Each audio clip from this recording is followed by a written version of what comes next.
அட, கந்தனை அழகுபடுத்தி பார்க்கும் கந்தர் அலங்காரம். முதலில் நாம் கேட்கப் போகும் பாடல் 95வது பாடல்.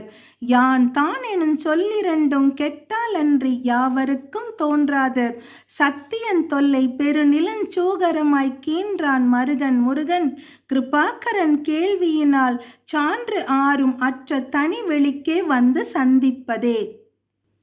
இந்த பாடலுக்கான பொருள்: தொன்மையான பெருநிலத்தை வராகமாகி கீறியவனின் மருகன் முருகன் கிருபாகரனின் உபதேசத்தால் சாட்சி யாரும் அற்ற ஒப்பற்ற தனி ஞான வழியில் அடையும் முக்தியானது யான் தான் எனும் இந்த இரண்டு சொல்லும், அதாவது அகங்காரம் கெட்டாலன்றி யாருக்கும் தோன்றாது, அதாவது யாவருக்கும் தோன்றாது.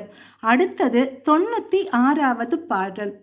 தடக்கொற்ற வேள்மயிலே இடர்த்தீர தனிவிடில் நீ வடக்கிற் கிரிக்கு அப்புறத்து நின் தோகையின் வட்டமிட்டு கடற்கப்புறத்தும் கதிர்கப்புறத்தும் கனக சக்கரத்திடற்கு அப்புறத்தும் திசைக்கு அப்புறந்தும் திரிகுவையே.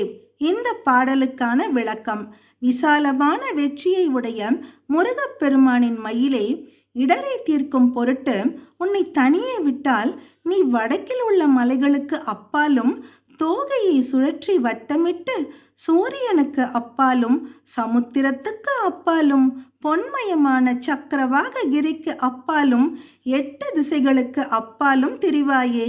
முருகனின் மயிலே இடர் தீர்க்கும் என்பது இந்த பாடலின் பொருள். அடுத்தது 97வது பாடல். சேலிர் திகழ்வயல் செங்கோடை வெற்பன் செழும் கலபி ஆலித்த நந்தன் பனாமுடி தாக்க அதிர்தறிந்து காலிற் கிடப்பன மாணிக்க ராசியும் காசினியை பாலிக்கு மாயனும் சக்ராயுதமும் பணிலமுமே.